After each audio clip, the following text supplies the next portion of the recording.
वहाँ से मेरे को अखिल भारतीय कार्यालय से लोकल एक्जीक्यूटिव विभाग को भेजा है। उन्होंने इसलिए भेजा कि अपनी उड़िया पत्रिका जो थी वो बहुत कम होती जा रही है, मात्र 2-2.5 हज़ार पत्रिका ही सबके। तो इसके लिए मैंने बोला कि थोड़ी लोगों से मिल के भी आना है, लोगों को थोड़ी एकजुट बनाना, एक दूसरे के साथ मिल कर के सेवा साधना करना, और कुछ अपनी जो आपस में हम लोग नहीं बन पा रहा है, किसी से कुछ लड़ाई झगड़े आपस में हो जाते हैं, वो सब बैर भाव को छोड़ करके अपने को मिलजुल करके रहना चाहिए। आध्यात्मिक मार्ग में जो आप अगर बहुत ऊंचाई वाले हैं, उसका एक ही लक्षण होता है कि आप अपनी मान्यता और पकड़ों को जितना आप ढीला छोड़ेंगे उतने ही आप ऊँची स्थिति वाले हैं। जितनी आपकी है कि हमारे मन के हिसाब से हो, हमारे हिसाब से हो, हम जो बोले वो हो, जितनी आपकी प्रबल पकड़ है उतने ही समझना चाहिए कि हमारे कम उन्नति, क्योंकि उन्नत व्यक्ति कभी भी लड़ने झगड़ने में और अपनी मान्यता अपनी मनवाने में नहीं लगता। तो स्वाभाविक रूप से जो हो रहा है उसमें सहयोग कर देता है, तो ठीक है भाई, जो अच्छा है सहयोग कर। तो इसके हिसाब से हम लोग एक दूसरे के साथ मिलजुल करके रहना चाहिए। अभी मैं आया यहाँ पे पत्रिका बनाने के लिए, काफ़ी सहयोग मिला आप लोगों का। करीब 700-800 पत्रिका हो भी गई है यहाँ पे, इससे ज़्यादा ही हुई होगी। तो अब ये पत्रिका इकट्ठी हो गई तो हम अपन सोचते हैं कि इसको करेंगे क्या।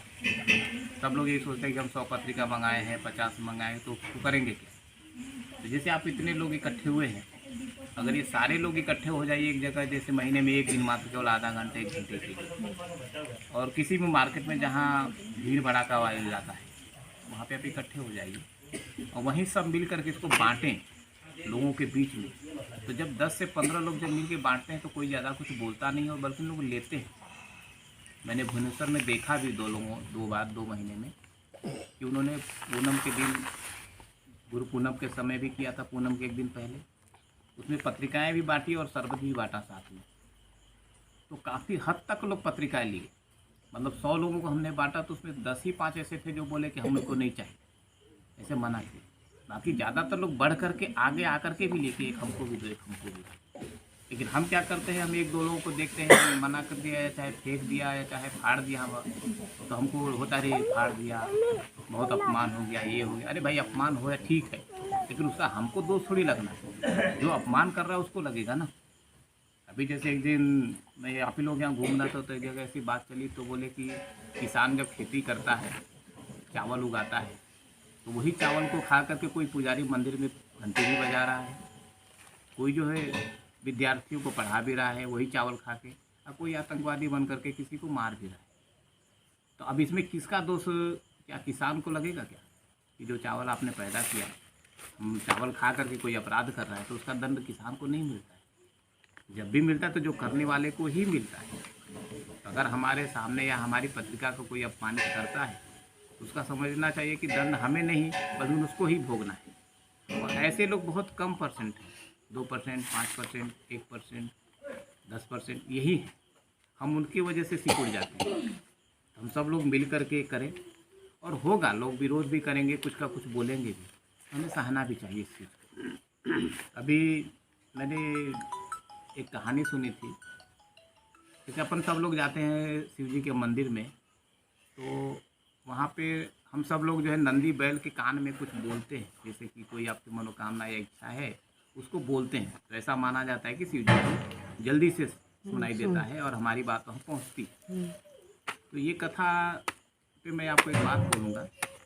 जैसे ये कथा इस बात पे चली है कि एक बार हिमालय पर्वत पे शिव जी के यहाँ कुछ मुसीबत आई, जिसको निपटाने के लिए शिव जी को ही जगना जरूरी था, और उस समय शिव जी समाधि में थे।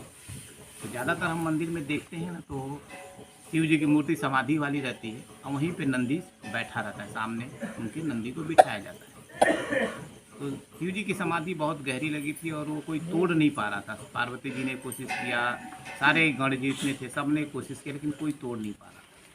वहीं पे सामने नंदी भी प्रार्थना कर रहा था, आँख बंद करके अपना शिव जी के सामने ही बैठकर। तो गणेश जी ने पूछा कि नंदी कहाँ है, तो सबने बोला कि नंदी के सामने बैठा। तो गणेश जी जाकर उसके कान में बोले, मतलब जो भी उनको बोलना था कि मतलब मुसीबत आई है, दिक्कत हुई है, आप जल्दी से समाधि से बाहर निकलिए। तो शिव जी की आँख तुरंत खुल गई तो अपना जो भी समस्या थी उसका समाधान हो गया।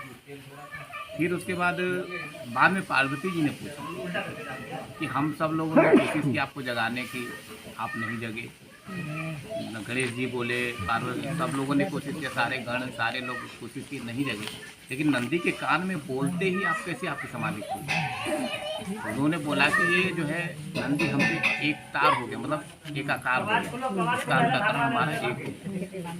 उसका कारण बस एक ही है कि जब हम समुद्र मंथन हो रहा था जिस समय, और जब हलाहल विष निकला था तो पूरी सृष्टि त्राही त्राही कर रही थी।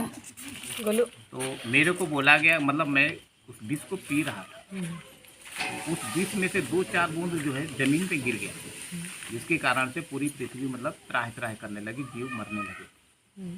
तो वहीं पे नंदी भी उस समय खड़ा था। उसने क्या किया, उस विष को जीव से चाट लिया तुरंत। जैसे ही 2-4 बूंद गिरे वो तुरंत झट से उसको चाट लिया। तो वो घटना पूरी हो गई। फिर बाद में देवताओं ने उससे पूछा कि भाई इतना तेज विष था और तू उसको चाट लिया, तेरे को जरा सा भय नहीं लगा कि तू मर जाएगा?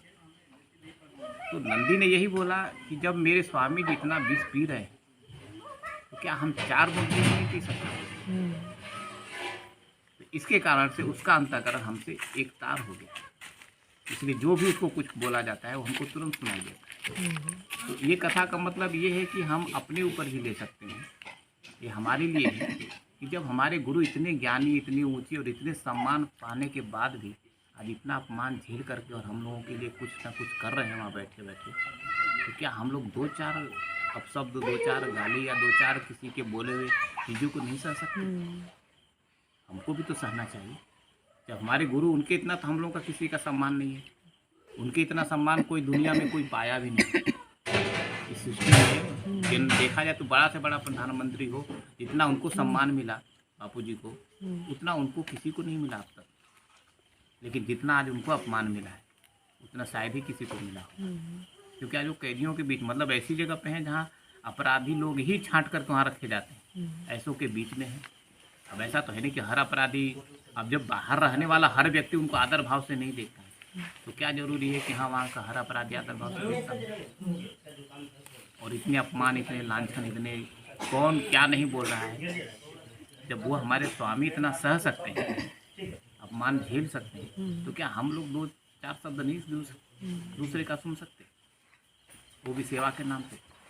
अगर हम सुनने को तैयार होंगे तो जैसे शिव जी के नंदी एक तार हो गए शिव जी से, उनका अंतःकरण दोनों का एक हो गया, अलग अलग नहीं रहा। ऐसे ही समझे कि हम लोगों का भी हो जाएगा कि हम गुरु के साथ एकाकार हो जाएंगे। इसको इकट्ठा कर करके सभी लोग इकट्ठा हो करके बांटने जाइए। आप एक बार सिर्फ बांटेंगे, अभी आपको जैसे शुरुआती दौर में झिझक लगता है, भय लगता है, कौन क्या कहेगा, क्या बोलेगा, मैं क्या जवाब दूंगा, ऐसा लगता है। कि जब आप 1 से 2-3 बार जाएंगे ना तो आपका मनोबल भी बढ़ जाएगा, बुद्धि बल बढ़ जाएगा, ज्ञान बल बढ़ जाएगा, और एक जो आनंद और शांति की प्राप्ति है वो अलग है। क्योंकि मैं बहुत, आज भी मेरे को प्रचार करने में अच्छा लगता है। कीर्तन यात्रा हो, जोत घूमने हो, या फिर ऐसे लोगों को कुछ बोलना हो, या फिर कोई हमको बोला, हम ट्रेन में भी जाते हैं तो जो भी पूछ, जैसे बाल बड़े ऐसे दिखता है तो कोई बोलता है पंडित जी कहाँ जा रहे हो, चाहे महाराज जी कहाँ रहते हो, इस तरीके का पूछते हैं। उनको मैं यही बोलता कि मैं आसाराम जी बापू के आश्रम में 18-20 साल से रहता हूँ। तो फिर वो जिनको को अगर कुछ जानने की चाह होती तो बोलते हैं कि भाई बापू जी को ये सब क्या है, उनको जेल में है और ऐसी ऐसी सज़ा भी हुई है। तो मैं बोलता हूँ वो जेल में होने का अपराध के कारण जेल में नहीं। जैसे आपको भी ऐसा कोई बोलेगा, आप यही पूछो कि क्या एक बलात्कारी व्यक्ति जो बलात्कार करता हो, लड़कियों को छेड़ने वाला हो, ऐसे गलत काम करने वाला, क्या उसके में इतना दम है कि पूरी दुनिया को, इतने लोगों को एक साथ में एक लाइन में खड़ा कर लेवे, एक बंधन में बांध देवे? है क्या?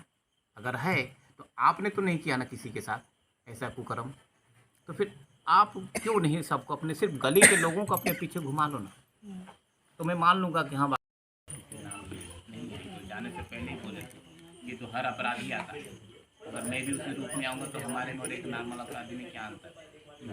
जमानत पे तो सब पे तो सब बोले थे जैसे मैं जा रहा हूँ उसी रूप में ही आऊँ, दोस्त के भाव से जा रहा हूँ, निर्दोष करके ही आऊँ। मेरे को अपना धैर्य रखना है, यही तो आपको दिखाएंगे भी। जो लोग ये पत्रिका नौ बना सेवा कार्य